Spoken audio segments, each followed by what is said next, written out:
নমস্কার।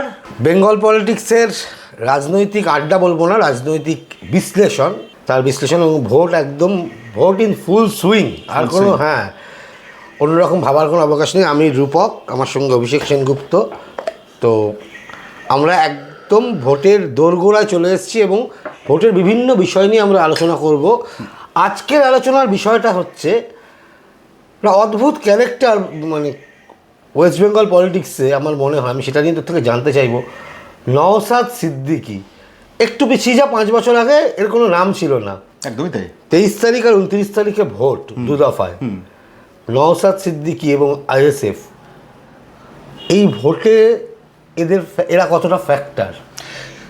দেখ রূপক, প্রথমে একটা জিনিস বলতে হবে, 21শে জানুয়ারি 2021, মানে 21-এর অনুপ্রাস, আর সেই অর্থে ধরতে গেলে আর কি ওই 21-এর অনুপ্রাসেই কিন্তু জন্ম হয়েছিল নওশাদ সিদ্দিকীর দল আইএসএফ এর 2021 সালে। এবং ঘটনাচক্রে 2021-এ জন্ম, তার পরেই বামেদের সঙ্গে জোট, সংযুক্ত মোর্চায় কংগ্রেস সেবার ছিল, একসঙ্গে হাত মিলিয়ে একদম সাফল্যের জায়গা যদি দেখতে পাস, একমাত্র নওশাদ সিদ্দিকী। হ্যাঁ, ভাঙড় থেকে একমাত্র এমএলএ সংযুক্ত মোর্চা পেয়েছিল। দেখ, এই ভোটে, এই তুই যে প্রশ্নটা করছিস যে এই ভোটে কেন নওশাদ সিদ্দিকী ফ্যাক্টর হতে যাচ্ছে, অসংখ্য কারণ আছে। তার মধ্যে সবচেয়ে বড় কারণ, যেটা আমার মনে হয় ব্যক্তিগতভাবে, দক্ষিণ 24 পরগনার যে রাজনৈতিক যে প্রেক্ষাপট, তুই যদি ভেবে থাকিস, তুই যদি অ্যারাউন্ড 77 থেকে ভাব, মানে বাম জামানা থেকে তুই ভাব, এই সময় থেকে কিন্তু শাসক দল যে তার কাছেই বরাবর দক্ষিণ 24 পরগনা, তার মানে বলতে পারা যায় যে তার সীমাবদ্ধতার মধ্যে বা তার টেরিটরিতেই বাস করেছে, তাই তো? কিন্তু তুই যদি পয়েন্ট খুঁজতে যাস, এই সময় কারা ক্ষমতায় আছে? তৃণমূল।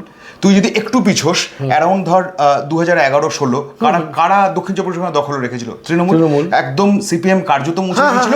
কিছু কিছু জায়গা থেকে অবশ্যই দক্ষিণ 24 পরগনা খানিকটা দখলে রেখেছিল, উত্তর 24 পরগনা খানিকটা দখলে রেখেছে। কিন্তু নওশাদ গত 21 সালে পুরো মুছে গেছে। হ্যাঁ, নওশাদ ভাঙড় থেকে তৃণমূলকে মুছেছে 2021 সালে, এবং দক্ষিণ 24 পরগনার যে রাজনৈতিক প্রেক্ষাপট, সেটা গত 2 বছর ধরে আশ্চর্যজনকভাবে খুব সাইলেন্টলি ধীরে ধীরে ধীরে ধীরে গুটি সাজিয়ে নওশাদ যে কারণে দাবি করছে যে আমি দক্ষিণ 24 পরগনা অন্তত 5টা সিট তুলব। আমি এখানেই প্রশ্নটা করতে চাইছি যে তুই যেটা বললি যে 21 সালে যেখানে পুরো রাজ্য জুড়ে একটা তৃণমূল হওয়া এবং বিরোধী হিসেবে বিজেপির অফিসিয়ালি পা দেওয়া, এই একটা, কিন্তু সেখানে দুটো বড় খবর যে সিপিআইএম এবং কংগ্রেসের মতো দুটো দল যারা নিশ্চিহ্ন হয়ে গেল বিধানসভায় ভোটের অঙ্কে, সেখানে একটি ছেলে ভেসে উঠলো বা একটি পার্টি, তার নাম হচ্ছে নওশাদ সিদ্দিকী। পশ্চিমবঙ্গে দু রকমের পলিটিক্স চলে। এক, বলা হয় যে ব্যক্তির থেকে প্রতিষ্ঠান বড়, যেটা বামফ্রন্ট বা সিপিআইএম বা কমিউনিস্টরা এটা মনে করে পৃথক। আর দ্বিতীয় মানে স্লোগান বা দ্বিতীয় বক্তব্যটা হচ্ছে 294টা কেন্দ্রে একজনই প্রার্থী, তার নাম মমতা ব্যানার্জি। সম্পূর্ণ ভিন্ন মেরুন। এবং ভোটের রাজনীতি দেখলে আজকে কিন্তু সেই একটিকে, মানে একজনই 294টি কেন্দ্রে প্রার্থী, সেটাই কিন্তু মানুষ অ্যাকসেপ্ট করেছে ভোটের রেজাল্ট অনুযায়ী। সেখানে নওশাদ, আমি জানতে চাইবো, এখানে কি নওশাদ সিদ্দিকীর ক্যারিশমা, নাকি আইএসএফ একটা দল হিসেবে ফ্লারিশ করছে? মানে একটাকেও একবার ভোটে জিতে গেল, হয়ে গেল, কিন্তু 5 বছর বাদে এত প্রাসঙ্গিক কেন? নওশাদের একটা লজিক তোকে মানতে হবে। নওশাদের শিক্ষাটা কোথা থেকে? বাম ঘরানা থেকে কিন্তু নওশাদের উত্থান বেসিক্যালি, মানে তুই যদি হিসেব করতে যাস। ফলে নওশাদ কিন্তু বরাবরই কিন্তু ছাত্র রাজনীতি দেখেছে। ওর যে সময়টা কলেজে পড়াশোনা করা, ও তো এমএ করা ছেলে, ফলে ও কিন্তু ছাত্র রাজনীতি দেখে বড় হয়েছে। এই সিচুয়েশনটাতে নওশাদ জানে খুব ভালো করে কেন সিপিএম এবারও জোটটাতে কেন রইল। তার কারণ ও জানে সংগঠনই কিন্তু দিনের শেষে শেষ কথা বলে। ফলে নওশাদ কিন্তু এই 2 বছর, 2.5 বছর বা 3 বছর, আর একটু স্প্যান একটু বড় করে ভাবলে, এই 3 বছর ধরে নওশাদ কিন্তু কন্টিনিউ গোটা রাজ্য চরকি দিয়ে বেরিয়েছে। এবং চরকি দিয়ে বেরিয়েছে মানে কি, মানে খুব পার্টিকুলার কয়েকটা জায়গা আমি তোকে বলে দিচ্ছি: মুর্শিদাবাদ, হাওড়া, উত্তর 24 পরগনার বেশ কিছু জায়গা।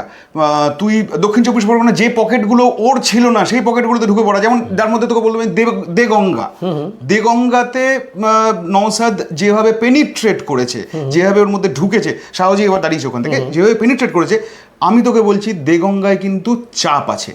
নওশাদ ডেফিনেটলি শাসক দলের তৃণমূলের চাপ আছে, খুব স্বাভাবিকভাবে আমাদের আলোচনার মধ্যে একটা বিষয় অবশ্যই থাকবে, এটাকে ডিসক্লেমার হিসেবে লোকজন ধরতে পারেন, আমরা কোনো ব্যক্তিকে কখনো আক্রমণ করি না।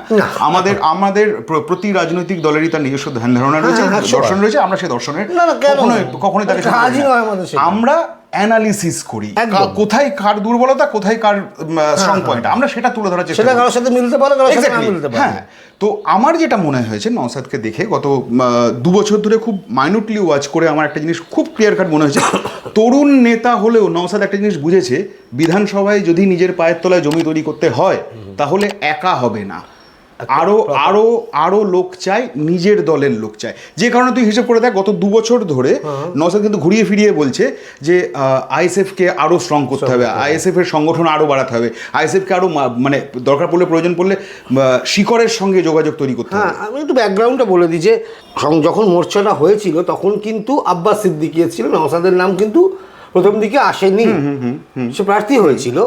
সেই ভাইজান হ্যাঁ, যে ব্রিগেডে যাকে নিয়ে যাওয়া হলো, বিমান বস্তির সাথে সভা করলো, বললো জাতের লড়াই না ভাতের লড়াই, এটা কিন্তু যেটা খুব বিতর্কিত ব্রিগেড ছিল, তার কারণ ওখানে আবার খানিকটা কংগ্রেসের তরফ থেকেও খানিকটা আপত্তি তোলা হয়েছিল যে আমাদের নেতাকে অস্বীকার করা হয়েছে। একদম সেই জায়গা থেকে সিপিআইএম কংগ্রেস কিন্তু আজকে আর জোটে নেই, কিন্তু আইএসএফ এবং খুব ইন্টারেস্টিং যেটা মানে আরাবুলের মতো একজনকে প্রার্থী আইএসএফ করেছে, সেখানে সিপিআইএম সেটা মানে খুব একটা পছন্দ নয়, কিন্তু নওশাদ বলে দিচ্ছে আইএসএফ কাকে প্রার্থী করবে সেটা কিন্তু সিপিএম ঠিক করে দেবে না। আবার ঝগড়াও করছে না, একটা জোট রাখা হলো, যে একটা জায়গায় যে সমঝোতা হলো, সমঝোতাটা কি আমার একটু বলবি যে এই সমঝোতাটা কি হলো?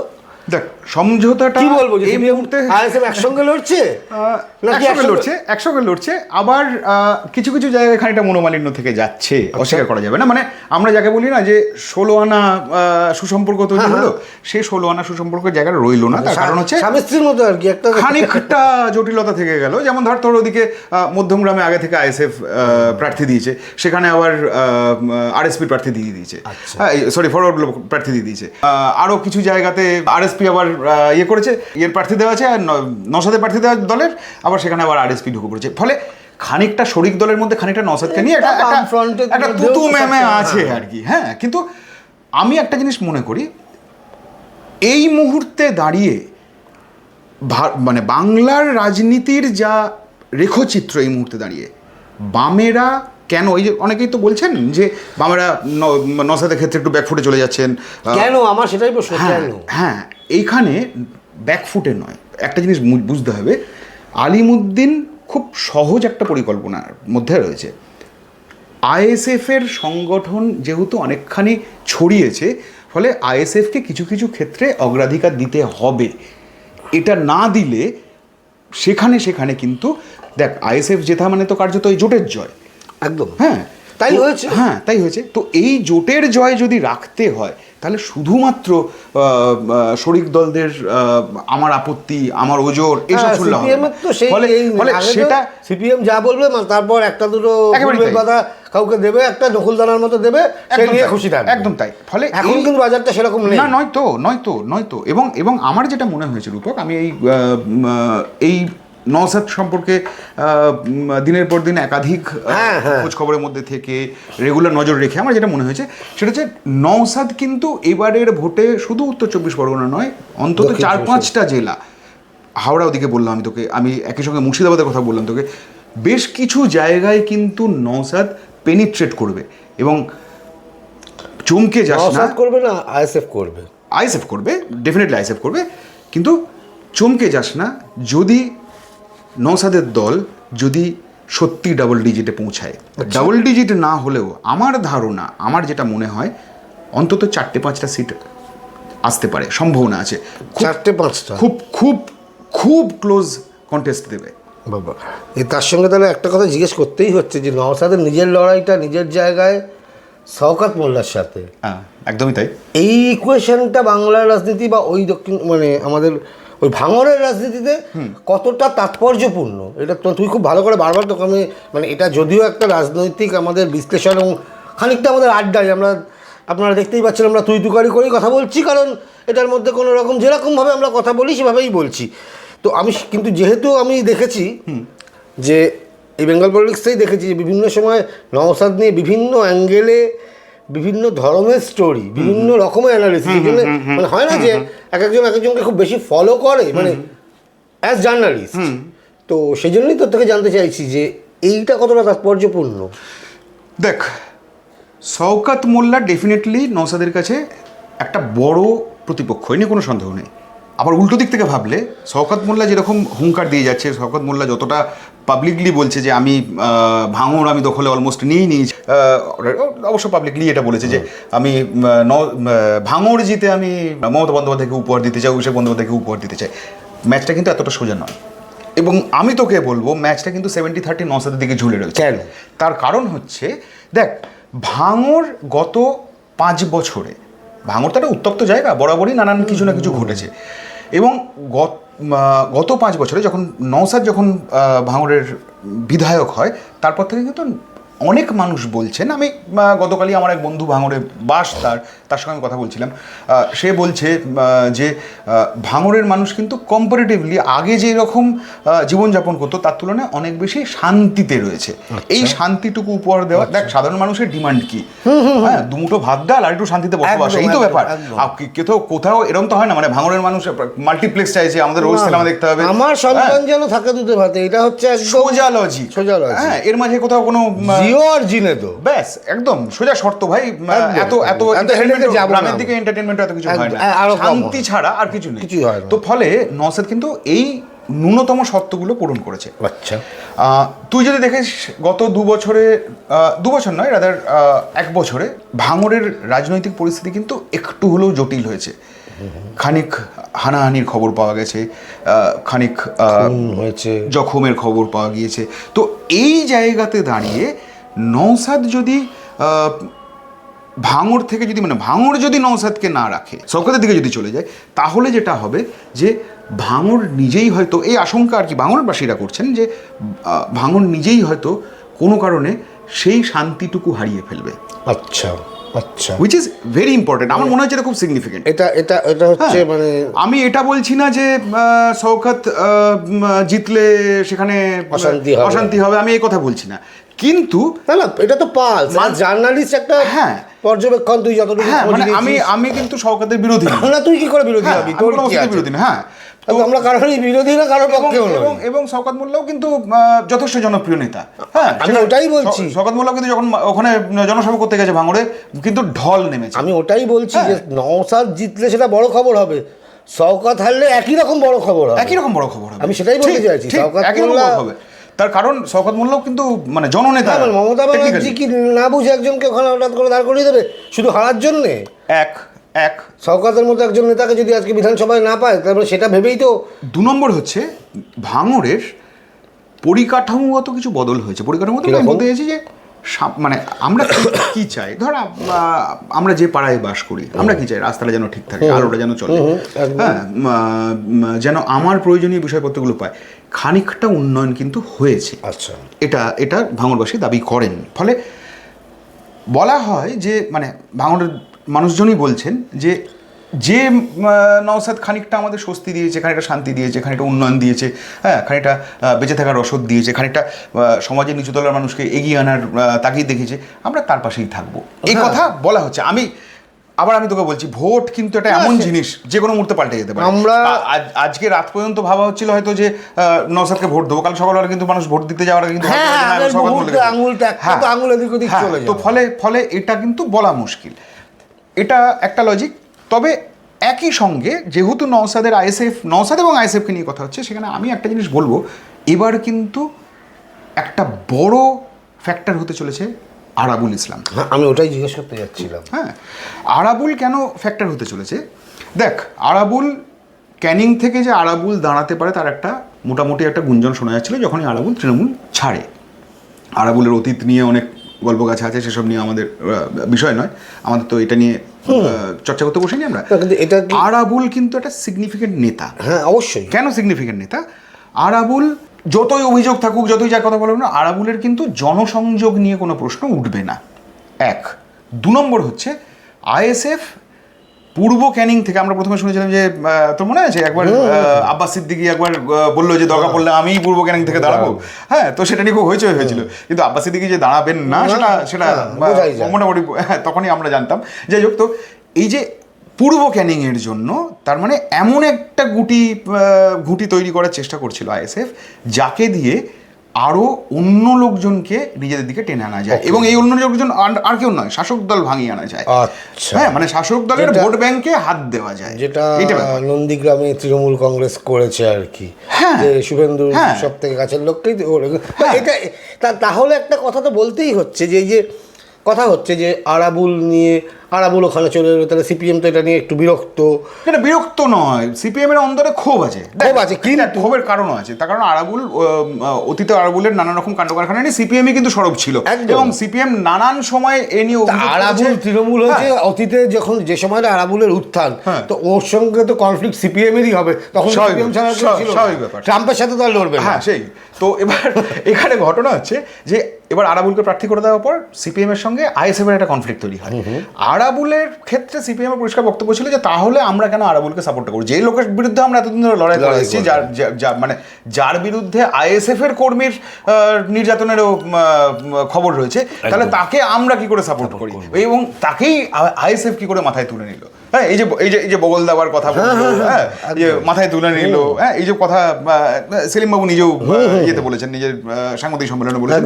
তো এই সিচুয়েশনটাতে আরাবুল একটা কাঁটা, কিন্তু সিচুয়েশনটা ভাব, লাস্ট মানে বুধবার রাত্রেবেলা যে মিটিং হয়েছে, মানে টেকনিক্যালি গতকাল রাত্রেবেলা যে মিটিংটা হয়েছে, সেই মিটিংয়ে কিন্তু পরিষ্কার বলে দেওয়া হয়েছে আরাবুলকে সরানো হবে না, এবং নওশাদেরও পরিষ্কার বক্তব্য যে আমরা তো সিপিএম প্রার্থী ঠিক করি না।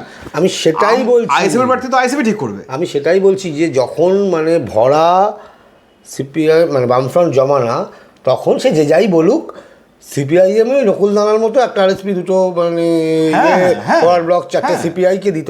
কিন্তু আইএসএফ এর ক্ষেত্রে ব্যাপারটা কিন্তু তা হচ্ছে না, যে আমি যা বলবো তুমি তাই করবে। আইএসএফ না, আইএসএফ নিজের এজেন্ডা নিজে ঠিক করছে। এবং আমি তোর সঙ্গে এই কথা আমার আলোচনা করতে করতে আমার হঠাৎ মাথায় এলো, মানে বাংলার পলিটিক্সে is a very good tactical move.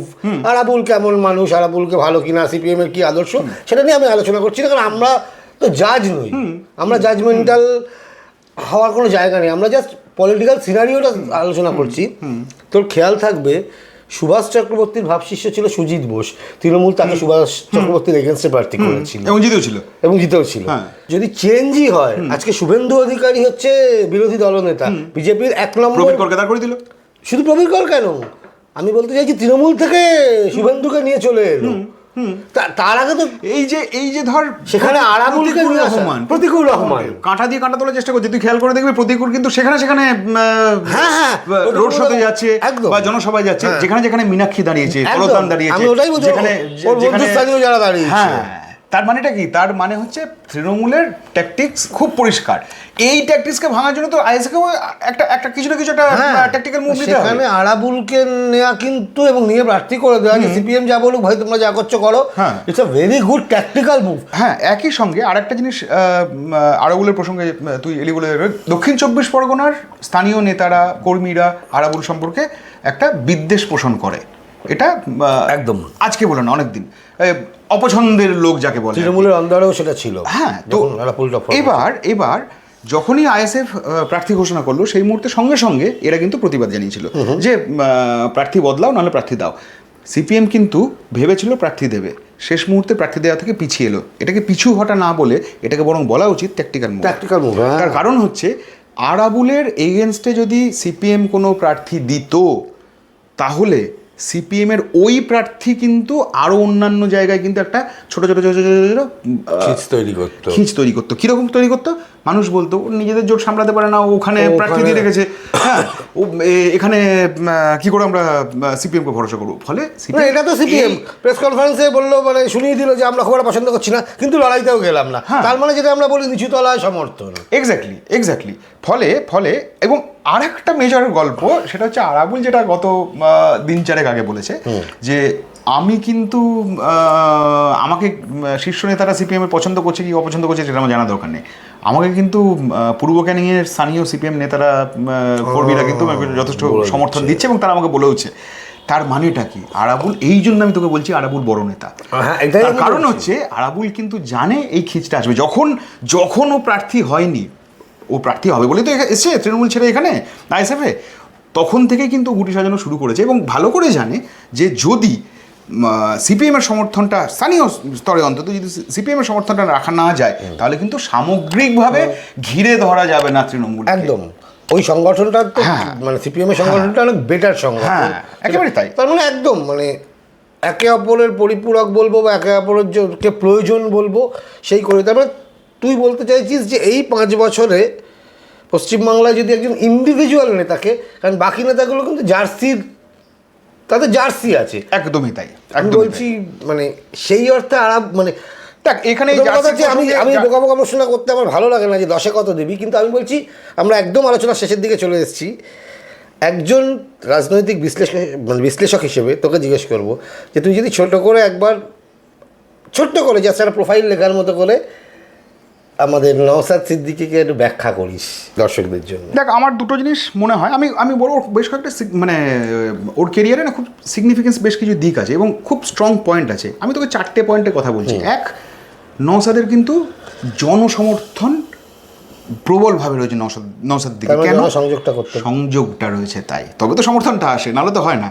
নেতা যদি জনতার কাছে না যাবে তাহলে জনতা নেতার কাছে কেন আসবে? জনতা কেন নেতাকে ভোটটা দেবে? প্রথম পয়েন্ট।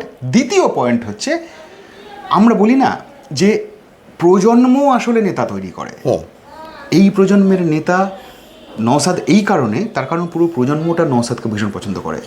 মানে আমি তোকে বলছি 18 to 38 এই যুব সমাজ, 40 পর্যন্ত তো আমরা যুব ধরি, এই যুব সমাজ নওশাদকে ভীষণ পছন্দ করে। তার কারণ ওর ওই একটা ডেয়ার ডেভিল ব্যাপার। দেখ ভাইজান বলতে অজ্ঞান মানে কি? আমরা ভাইজান বলতে চিনি কাকে? আমরা ভাইজান বলতে যাকে চিনি তাকে রূপলী পর্দায় দেখা যায়, সালমান খান। হ্যাঁ, আর ভাঙড়বাবু, দক্ষিণ 24 পরগনা বা এখন মুর্শিদাবাদ, বাহাদুর, হাওড়া, হ্যাঁ, এই আইএসএফ এর তরুণ প্রজন্ম ভাইজান বলতে চেনে কিন্তু নওশাদ সিদ্দিকীকে।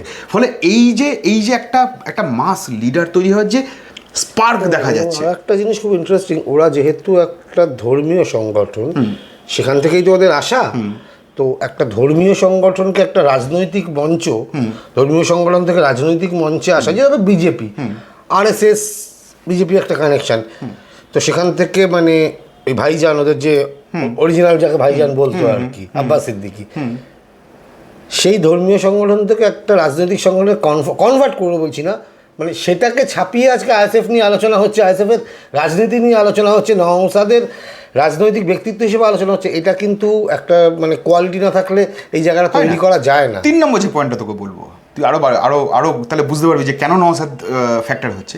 3 নম্বর পয়েন্টটা হচ্ছে যে নওশাদ, তুই খেয়াল করে দেখবি নওশাদের দলে এমন কিছু মুখ দেখা যাচ্ছে, বিশ্বজিৎ মাইতি, প্রিয়াঙ্কা দাঁড়িয়েছে হচ্ছে মধ্যমগ্রাম থেকে, হ্যাঁ, এই প্রিয়াঙ্কা বর্মন এসএফআই করতো। আচ্ছা, 3-4জন শিক্ষক আছে ওর এবার প্রার্থী তালিকায়। 31 জনের তো প্রার্থী তালিকা, 31 জনের প্রার্থী, 3-4জন শিক্ষক আছে, 2জন অধ্যাপক আছে। এই যে পুল তৈরি করা খুব দায়িত্ব নিয়ে, তার মানে কি মিনা খায় বোধহয় এক প্রাক্তন রেফারি আছে প্রত্যেক বলে, তাহলে তার মানে কি? তার মানে তুই যখন এইটা করিস তখন বোঝা যায় যে তুই ভাবনা চিন্তা করে করছিস, তুই ফ্লুকে কিছু করছিস না, যে আমার এই তোরা আছিস, তুই এখানে দাঁড়া, তুই এখানে দাঁড়া। আমরা প্রশান্ত কিশোর যখন বিহারে যখন প্রার্থী দিয়েছিল, তখন আমরা কিন্তু একটা জিনিস বলেছিলাম যে লোকটা ভেবে প্রার্থী দিয়েছে, লোকটা অকারণে যাকে তাকে দাঁড় করিয়ে দেয়নি, টিকিট দিতে হবে বলে দাঁড় করিয়ে দিলাম তা কিন্তু করেনি। তুই নওশাদের ক্ষেত্রে কিন্তু সেটা দেখতে হবে। দেখ হার জিত থাকে, হার জিত তো হবে, যে কেউ যেখান থেকে হেরে যেতে পারে, কিন্তু তুই যদি একটা ট্যাকটিক্যাল মুভ রাখিস, তোর যদি একটা প্ল্যানিং রাখিস, তোর যদি একটা নির্দিষ্ট যদি ছক থাকে, তাহলে তুই না তোর স্বপ্নের কাছাকাছি পৌঁছতে পারিস। নওশাদ সেই চেষ্টাটা করছে। 4 নম্বর যে লজিকটা যেটা আমার মনে হয়েছে সেটা হচ্ছে নওশাদ চাইলে হুমায়ুনের সঙ্গে জোট করতে পারতো, নওশাদ চাইলে মিমের সঙ্গে জোট করতে পারতো, করলো না কেন? উইচ ইজ সম্পূর্ণ আলাদা হতে পারে। এটা খুব সিগনিফিকেন্ট দিক। কেন করলো না? তার কারণ তোকে যে 4 নম্বর পয়েন্টটা বললাম, তুই এটাকেও 1 নম্বর ভাবতে পারিস। হ্যাঁ, এই 4 নম্বর সেটা খুব সহজ ইকুয়েশন ছিল। হ্যাঁ, কেন করলো না জোটটা?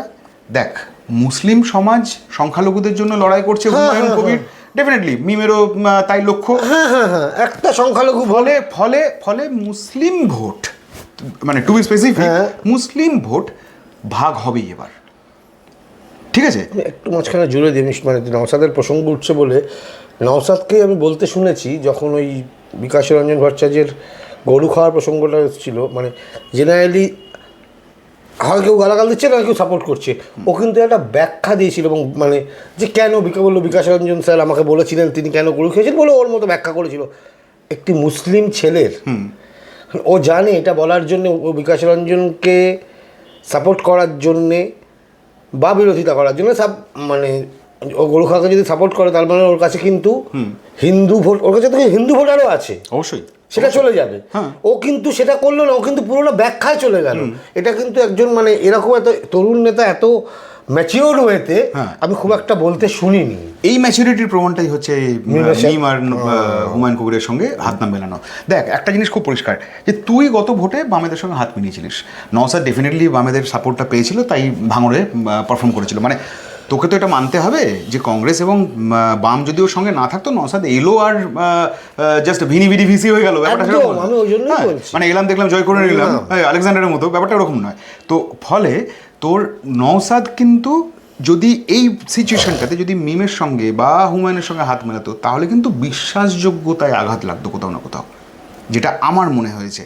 আচ্ছা তুই একটু গভীরে গিয়ে ভাব, আমার একটা ভোট ব্যাংক তৈরি হয়। তুই যেখানে বলছিস যে নওশাদ কাজ করছে কি নিয়ে, সংখ্যালঘু নিয়ে, নওশাদ কিন্তু মুসলিম নিয়ে কাজ করছে না, না একদম নয়, সংখ্যালঘু নিয়ে। ওর টার্গেটটাই হচ্ছে যারা পিছিয়ে পড়া মানুষের সংখ্যালঘু, মানে এখানে ধর্মীয় সংখ্যালঘু না, এখানে হচ্ছে পিছিয়ে পড়া মানুষ। এক্স্যাক্টলি। ফলে নওশাদের সেই সংখ্যালঘু বৃত্তের মধ্যে হিন্দুও রয়েছে, খ্রিস্টানও রয়েছে। ওই বেলটাতে কিন্তু যথেষ্ট খ্রিস্টান থাকে। আচ্ছা হ্যাঁ, মানে আমি যেহেতু আমার প্রচুর বন্ধু বান্ধব খ্রিস্টান যারা ওই পাটটাতে থাকে, আমি তাদেরকে চিনি, সেই কারণে বলতে পারছি। হ্যাঁ, তো ফলে তাদেরকে এগিয়ে নিয়ে আসার একটা দায়িত্ব পালন করতে হচ্ছে। এই সিচুয়েশনেও যদি শুধুমাত্র মিম বা হুমায়ুন কবিরের সঙ্গে হাত মেলাতো তাহলে ওর যে বৃহত্তর লক্ষ্য, সেই লক্ষ্যে কোথাও না কোথাও একটা দেওয়াল তৈরি হতো। সেই দেওয়ালটা নওশাদ করতে চায়নি। খুবই ভ্যালিড পয়েন্ট, কারণ একটা সময় তো প্রথম থেকে বলাই হচ্ছিল যে নওশাদ এই তো জিতলো, এইবার তো আইদার তৃণমূল অথবা বিজেপি ওকে কিনে নেবে। সেখান থেকে আজকে একা একটা লোক, মানে একা 5টা বছর নওশাদের বয়স কত হবে? 40-এর মধ্যে। তুই হিসেবটা ধর, 294 জন বিধায়ক, ঠিক আছে, তুই 77টা বাদ দিয়ে দে বিজেপি, পরে 7 জন চলে গেল, সেখানে অন্য বিষয়। 294 থেকে তুই 70 বাদ দিলে কত থাকছে? তারপরে 224 একা নওশাদ, উল্টো দিকে 293 জন, একদিকে ও। হ্যাঁ, এবং প্রাসঙ্গিক, এটাই বলছি। এইটাই নওশাদের কিন্তু এবং মজা হচ্ছে একসময় শ্রমিক ভট্টাচার্য একা বিধায়ক ছিলেন বিজেপির, হ্যাঁ, কিন্তু তার পেছনে একটা বিজেপি ছিল, মানে ওই বিধানসভা থেকে বেরোলে একটা পুরো বিজেপি পৃথিবীর সবচেয়ে বড় দল রে ভাই। সেখানে আইএসএফ ও একা, এবং আইএসএফটাকে তো ওই রান করছে। পৃথিবীর নিরিখে আইএসএফকে তুই খুঁজতে গেলে তুই পিন পয়েন্টটা দাঁড় করাতে পারবি না। সেটাই বলছি, যাক ওই এই কারণেই আমরা আলোচনাটা করলাম। আমরা এই ধরনের আলোচনায়, এই ধরনের আড্ডায়, এই ধরনের ক্যারেক্টার, এই ধরনের বিষয় নিয়েই আসবো যেগুলো রাজনীতিতে ইন্টারেস্টিং, মানে যেটা দিয়ে রাজনীতিতে চর্চার বিষয়। এক্স্যাক্টলি। এবং যারা ইন্ডিভিজুয়াল ক্যারিশমা রাখে, যারা খেলা ঘুরিয়ে দিতে পারে, এরকম বিষয় নিয়ে আমরা নিয়মিত আসছি। নজর রাখুন বেঙ্গল পলিটিক্সে। আশা করি খুব একটা নিরাশ হবেন না। ধন্যবাদ।